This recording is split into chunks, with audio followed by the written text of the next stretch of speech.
Wednesday night Bible study, on track. Bibles, get your Bibles. 1 Peter chapter 3. We're going to start somewhere, well, we'll probably back up a little bit, but verse 20 through 22. May not be quite as long tonight. Jim, I hear you laughing already, but you never know. It's a very, very puzzling passage of Scripture. We started last week. We'll review it and then ended up. And it's just as puzzling as its ending. It has a lot of different possibilities as far as interpretation. Let me read to you. Told you last week Martin Luther had trouble with this. If he had trouble with this, we're going to have some trouble with it. Martin Luther says, "A wonderful text is this, and a more obscure passage perhaps than any other in the New Testament, so that I do not know for a certainty what Peter means." A more recent theologian said this: "There are few passages in the New Testament which have exercised commentators more, or given rise to greater variety of interpretation than 1 Peter 3, 18 through 22. So there you have it. It's hard to figure out. We did try to at least give you I think probably the best understanding of this as to what Jesus is doing. Let's read the passage. Let's look at these three questions I had from last week, and let's review them quickly, and then get to the end of the passage.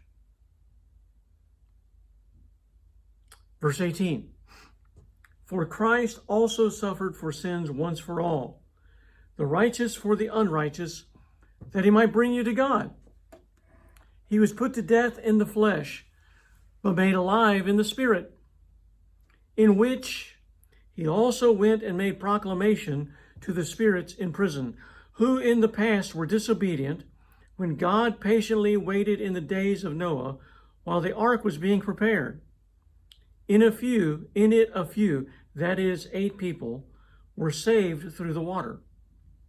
Baptism, which corresponds to this, or NIV says symbolizes this, important word there, we'll figure that in a minute, now saves you, not as the removal of dirt from the body, but the pledge of a good conscience toward God, through the resurrection of Jesus Christ, who has gone into heaven and is at the right hand of God, with angels, authorities, and powers subject to him." All right, so we got this. What is going on? Talking to my good friend Jim, and he was talking about how he was raised in where he came, and there was a certain interpretation of this, that Jesus, when he went to heaven, or when he rose from the grave, I forget exactly which it was, Jim. But Jesus took the prisoners free, and that were kind of trapped before the days of Noah. That's a possibility. Here's the problem with that I have. And again, we don't have a lot to go on, but I'm just giving you my thoughts. So they're worth what they're worth, which ain't much, but here I give it to you. If there are prisoners there before Noah and the days of judgment, these are the spirits that are down there. And Jesus goes and he preaches to them, and he gives them an opportunity to turn by faith and receive him as Lord. And they do that and go to heaven with him. There's a couple of problems with that. It almost smacks of universalism. In universalism, if you're unfamiliar with that, it says that you will get a second chance and that everyone will turn to Jesus. Who in their right mind? Right? Who in their right mind saying, "Oh, I'm a prisoner, or I could go to heaven. If I trust you, I'm trusting you." However, great book was written by C.S. Lewis, The Great Divorce, which would give some great insight, which we won't go into here. But if you want a great read sometime, it's a wonderful thing.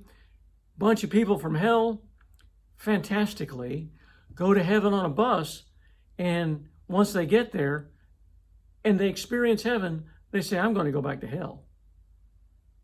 And you say, what? But you got to read the book. All right, but anyway, that's another story. Also, another reason why I don't really think that that's true is the fact that we're before Noah, but really we're before Jesus coming and dying on the cross. But you have Lazarus, the rich man and Lazarus. And the rich man, he goes and he is in torment. He's in torment. And he looks up, remember, to the bosom of Abraham, and there is Lazarus. There seems to be a total shift of some kind of punishment and some time of eternal bliss. If that's the case, how could there be some opportunity for people to be in a place of judgment in Noah's day and not in Jesus' day? It's the same period of time. So what we talked about is here. When did Christ make his proclamation? All right, we said the answer to that, based upon the scripture here, when he says that he was made alive by the Spirit, it is not happening on the cross or between the cross and his resurrection. There was a medieval understanding of this called the harrowing of hell. If you've ever harrowed anything, you've dug up, right? You harrow a field. And so the idea is that Jesus storms hell and pulls away those people, and I don't see that.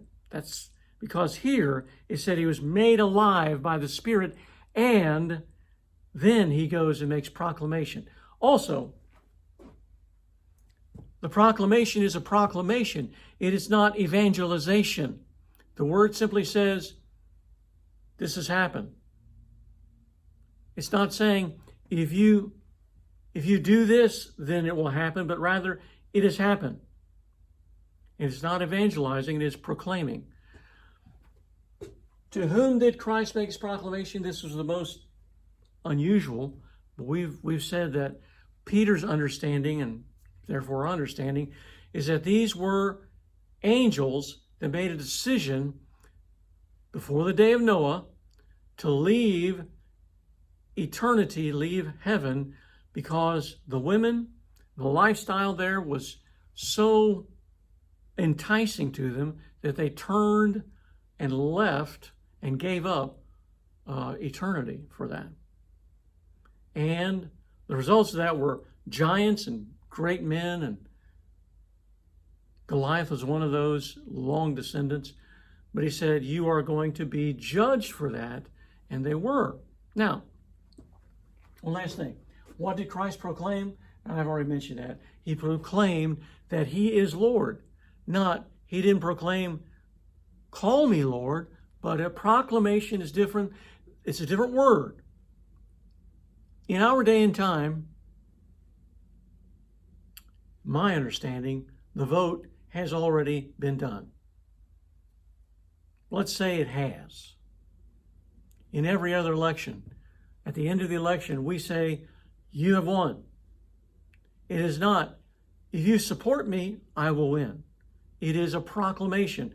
There is a winner. There is an end. That's over. And that's what he's saying. That the proclamation is not in an effort to get them to believe, but rather it is saying, you are defeated. And that's what he's telling them. Remember, If you go back to Genesis chapter 6, God was nauseated at what was taking place on the earth, but he hadn't judged anything, right? Judgment came when Noah gets the word to build an ark and he says, I'm going to destroy the world. That was judgment. That the years leading up to that, if you looked around, you would say, God isn't doing anything. I guess we can do whatever we want. And for whatever reason, and we don't know the mind of God, his patience, his desire to give more time and more opportunities, that's what we look at today. We say today, God, why don't you do something with this world? Why don't you come back? One of these days, we will hear the reasons why. At this point, we merely trust. And remember, now get this, guys, the reason that Peter is writing this is not to confuse us, but to give to his people and to us who are going through all kinds of struggles and strife, and they're saying, why is this happening? God, why are you allowing this to happen? He's saying there was a time in the days before Noah, everyone was saying, God's not going to show up. But guess what happened? He did show up. And Jesus is the ultimate show up when in Jesus Christ, he pays the price and gives us salvation. And now he goes to these angels who thought they knew better and thought they were going to get away with it. He is saying, you see, you thought that God was going to do nothing, and I am living proof that he has finished it and you are done. So he is saying, in same way, when you're living your life today or back in Peter's day, don't lose hope. Don't give up the faith, because God in same fashion is going to say, one day, I will say, that's it. It's over. Everything's done. And on that day, you will see that you are victorious, completely victorious, and you have overcome like you never dreamed before. Now live with that assurance in your heart. I give you an example of how Jesus has done this with these fallen angels, and he's going to give us one other thing. And here it is. Very interesting. And very confusing. All right, let's go to verse 20. Who in the past were disobedient when God patiently waited in the days of Noah while the ark was being prepared. Now he continues on with the story of Noah. And he's going to make a symbolic comparison. Here we go. In the ark, in it a few, that is 8 people. Noah, Mrs. Noah, 3 sons, 3 wives, 8 people. Out of an entire population on the entire earth, 8 people. Okay, I got it. 8 people survived. Were saved through the water. Now, let's stop there. Well, no, let me go on to the next thing because it gets confusing. Baptism. What? Where'd that come from? All right, go back again. Noah, family, flood, water, salvation through the water. We'll get to it in a second. Then he goes on. Baptism, which corresponds to this. I like the way that does it. Or symbolic of this is the way the NIV. Let me erase this real quick.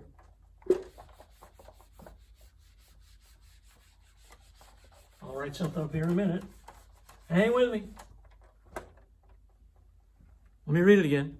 Baptism, which is symbolic, symbolizes this, now saves you, not the removal of dirt from the body, but the pledge of a good conscience towards God through the resurrection of Jesus Christ. All right. What is he not saying? Okay, let's get that first. What is Peter not saying? Because if you look at this, especially outside of context, you're going to maybe come up with a conclusion. Baptism is essential for your salvation. Isn't that what he says? Baptism, which corresponds to this, now saves you. Now hold the phone. I've been on 1 Peter for, I don't know how many months now. Help me out here. Bunch of months. Jesus, or Peter has talked about Jesus time and time and time again. And he has said that Jesus is our salvation, period. Exclamation mark. Nothing else. No time, nowhere, no way. So it would have to be that throughout this letter where Peter has been talking about salvation by faith through Christ alone, now all of a sudden he contradicts himself. Does that make sense? Did he have a slip up? Does that make sense? It's not that long of a letter. So what is going on? Well, there's a couple of things in here that you need to see. Again, what is he not saying? He said he now saves you, but then he says, mine's in parentheses, not by the removal of dirt from the body. Now, he could be saying that baptism is not simply taking a bath. Baptism is not removal of dirt from your body. That's one idea, and certainly that is true. But let me give you a little more insight into the original language. In Greek, don't you love it when you learn about Greek? There are two words for the body.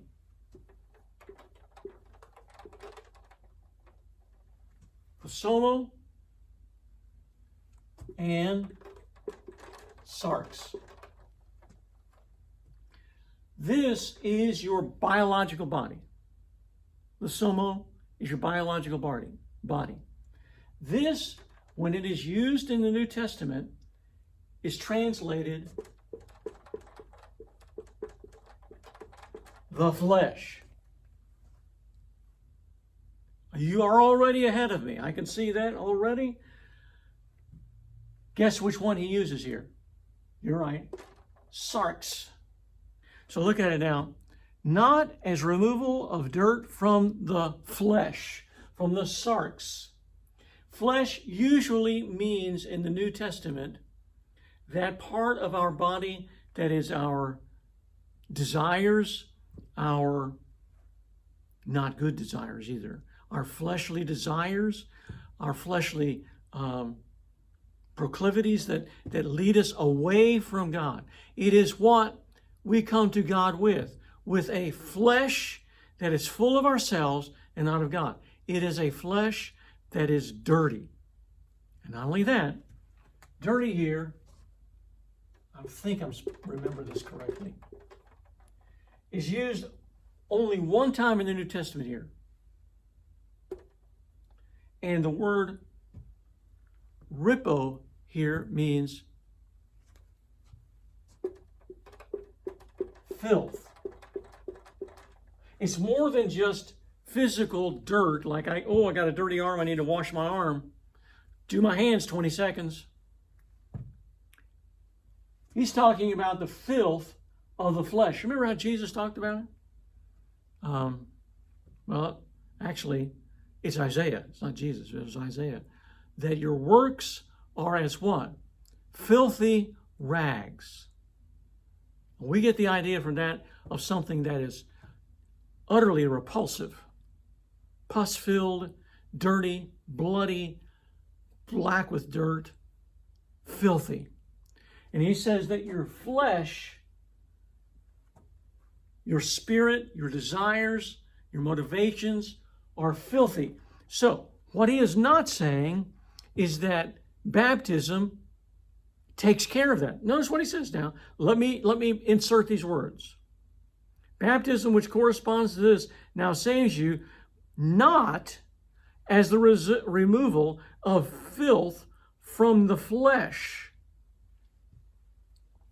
So he is not saying that baptism saves you, just the opposite. He said it is not having any effect upon the filth of your flesh, but rather the pledge of a good conscience toward God. What happens in baptism? This word pledge carries with it the meaning of a response to specific questions. Okay? Take, for example, someone is going to become a citizen of the United States. You've seen some of those things, and they take a pledge. Before they take the pledge, they have to go through class after class after class. And when they take that class, knowing what the Constitution means, knowing some of the history of the states, and knowing all, then they have a long pledge. Do you, will you? And they say, I swear, I swear, I swear, I swear. Based upon what they know, what they have given their lives to, and what they're pledging to do. Baptism should be similar to that.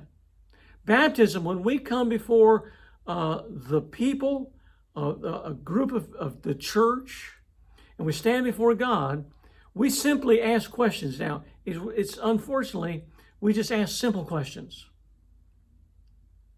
Have you given your heart to Jesus Christ? Yes. Will you live your life pledging your life for Him? Yes. That's all it is. When I was in Russia, 30 years ago almost, it's hard to believe, I took part in something that will stay with me as long as I have memory. We had it was well over 100 that were baptized, and we went down to the river, literally, to the river. They notched out places in the bank, and they asked me to take part in that as well. And we would baptize 3 people at a time.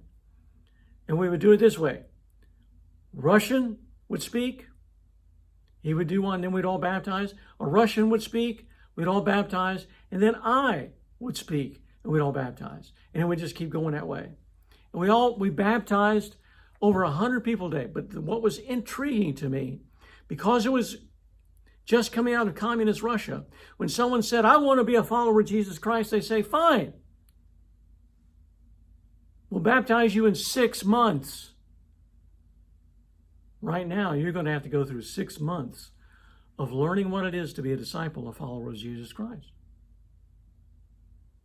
And then, when we do that baptism, you're going to know what you're getting into, and will you pledge? You see, it's a solemn vow, folks. We look at baptism as something, oh, isn't that nice? That's why I hesitate on baptizing children too young, because what are they pledging to? They don't know enough. Now, I was young, but thank goodness I really had some strong teaching around that time. But this is what he's saying.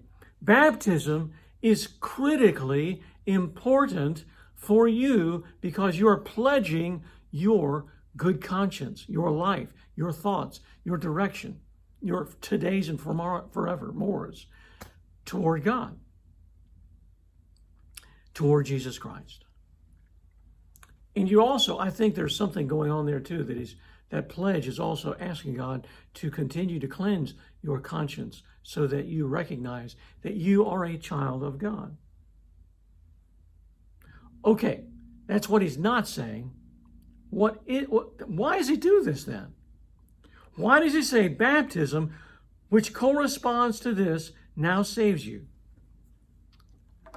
Okay, Jim, by now you're saying, wait a second, you go in 25 minutes, you said you're going to be quick on this. What do I know? Okay, what do I know? But let's go on. Very important here, and very hard to understand. I'll erase this down, okay? What my understanding is here from studying last week and this week, And I think you almost have to. I certainly do. I've been a pastor a long time. I am not smart enough to figure this out. I need lots of guys who have been studying this thing and bring some clarity to this. And here's the clarity. What Peter is doing here, it makes great sense. He is talking about Noah. All right, we know that already. The days of Noah, he's been talking about with the angels that were fallen angels before the day of Noah, okay? And probably, we don't know, I'd have to go back and study Genesis 6, but probably those angels who gave up their angelic being to consort with women and become powerful on the earth, they gave that up. They died in the flood. They were judged in the flood. They thought, we're going to make it. We're going to be great. We're going to have our own civilization here. God said, no, no. And the judgment came by way of the flood. Now, here is some of what I think Peter's doing. Look at verse 21 again. Well, first of all, he said, there were 8 people who were saved through the water. Let's start there. Saved through the water. What was the means of judgment for the world? The means of judgment was water.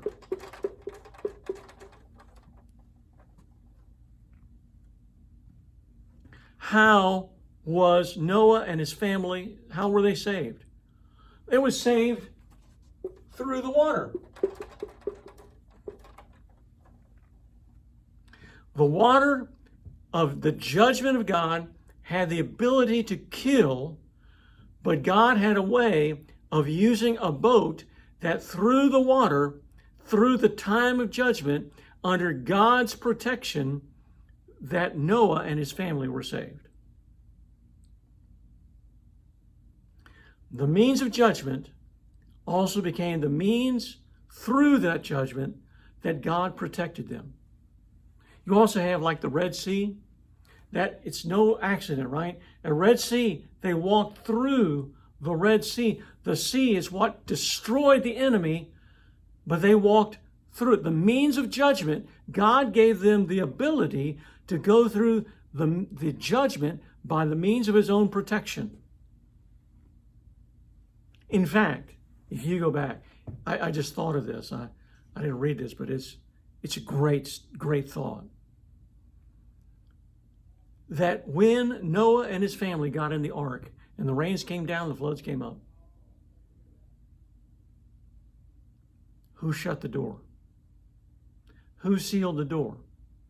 One Noah. One Mrs. Noah. It was God. God provided the ark by means of telling him what to do, and God shut the door. And when God shut the door stayed that way until God said it's time. God provided a means through judgment. Now think about it. Jesus on the cross. What happens when it gets dark? When it gets dark, the overwhelming flood of judgment falls on one man, Jesus Christ. God, like in the days of Jonah, remember Jonah jumped in the water to save those on the boat, but God provided a way, but he didn't provide a way of saving his son. Jesus Christ experiences the flood of judgment at the hand of his Father so that his death provides a way for you through judgment to be saved.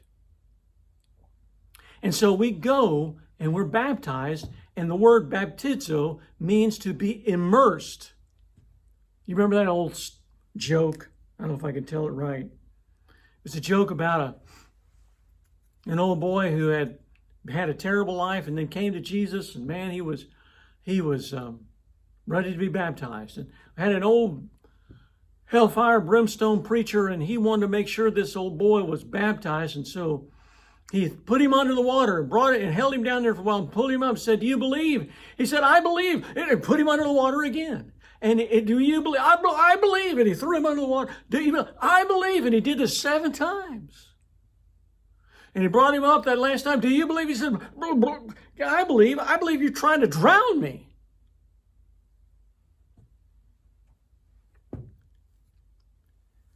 It's funny.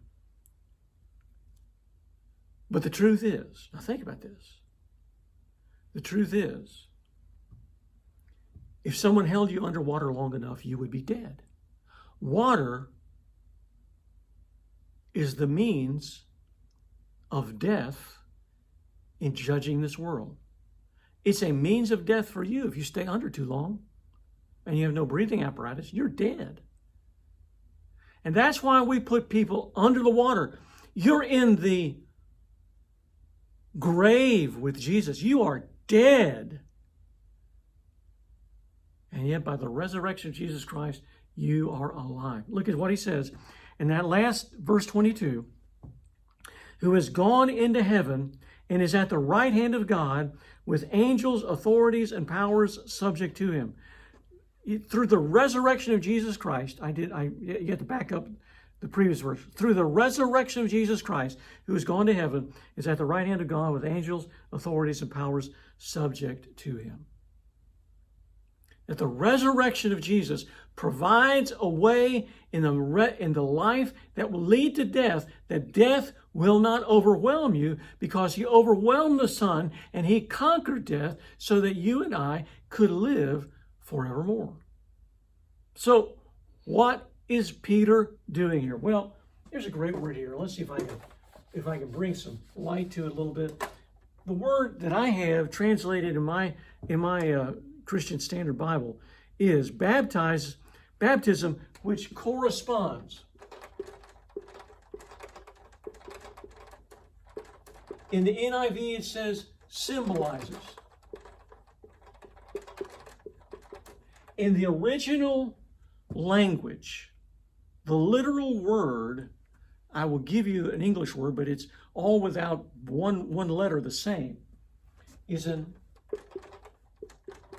antitype. Now, can I humbly tell you my ignorance? I've been doing theological studies for a long time. I've seen this word antitype many times, and I keep thinking, that doesn't make any sense. An antitype is something that's against. Anti. It's against. I understand what a type is. All right, what is a type? That's what Peter is doing here. Let me try to explain as best I can. In the Old Testament, there are many things that foreshadow something that is yet to come. For example, Abraham is about to kill his son with a dagger, but he doesn't. It foreshadows a time when God will take the life of his son, but no one stops his hand. The Passover lamb, the sacrificial lamb, is symbolic, a type of, behold the Lamb of God which takes away the sin of the world. You can go through the tabernacle and the temple and see how each one of these are a type of something. A type, and this is called typology, is very important in Old Testament, New Testament. In fact, it's interesting that in the book of Hebrews, there is an incredible amount of typology. You will look, and a lot of it in Hebrews is vertical. So he will even say that the tabernacle is a type, symbolizes what is really in heaven. Let me try to explain what these two words are here. A type and an antitype. A type is the original. It is the original. For example, this is what opened the door to my understanding. A type an antitype. They're connected. They're related. The type is the original. For example, making a coin.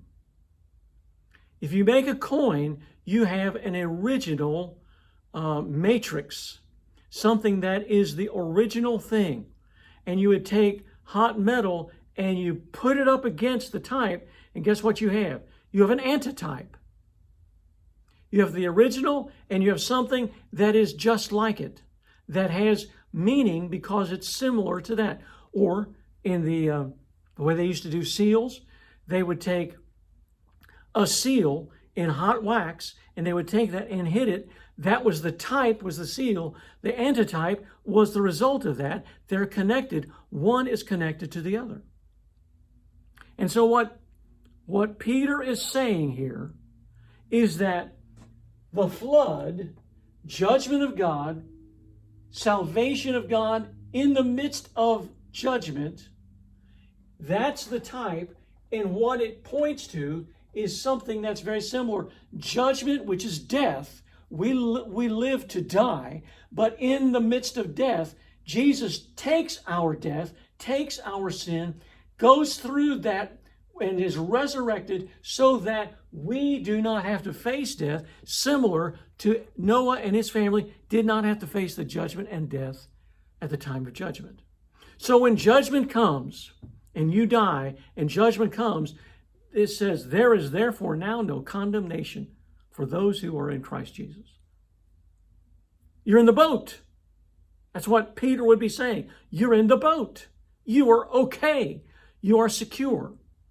So I think that's what he is saying here, that this is a typology, and we have to understand what he's not saying and understand what he is saying, that there's a similarity to what the flood and God's provision of safety in the boat to what the flood of condemnation of death is, and how God has provided safety in the person of Jesus Christ, who, through the resurrection of Jesus Christ, who has gone into heaven and is at the right hand of God with angels, authorities, and powers and subject to him. And so what's the big deal? Well, go back, remember.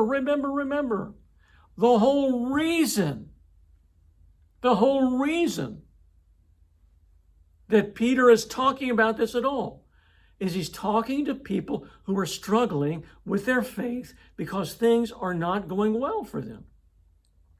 And so what he is saying is that look to Jesus, who has conquered death on your behalf, and he ascended into heaven. And as he ascended into heaven, he saw these somewhere in this nether region. He went before these fallen angels. He said, I told you I was going to win, and I have. And he said, now he is seated at the right hand of God, which is the power of God. And if Jesus is there, one day you shall be there. And he's saying, hold on. You're citizens of heaven. You have the inheritance of the Son.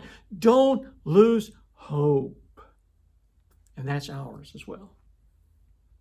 And that pledge that we have and the recognition and realization of who we are pledging our lives to is a Jesus Christ who has conquered death and is living, ever interceding for us and saying, hang in there. I am for you, not against you. Hey, Jim, I beat 40 minutes. Best I could do. Told you it'd be shorter, didn't I? I wish we had time for questions again. Email me, text me, stop me Sunday. This is confusing, but I hope I've made it a little less so. I hope I have. And a challenge to your thinking. Thanks for watching. We'll see you next week.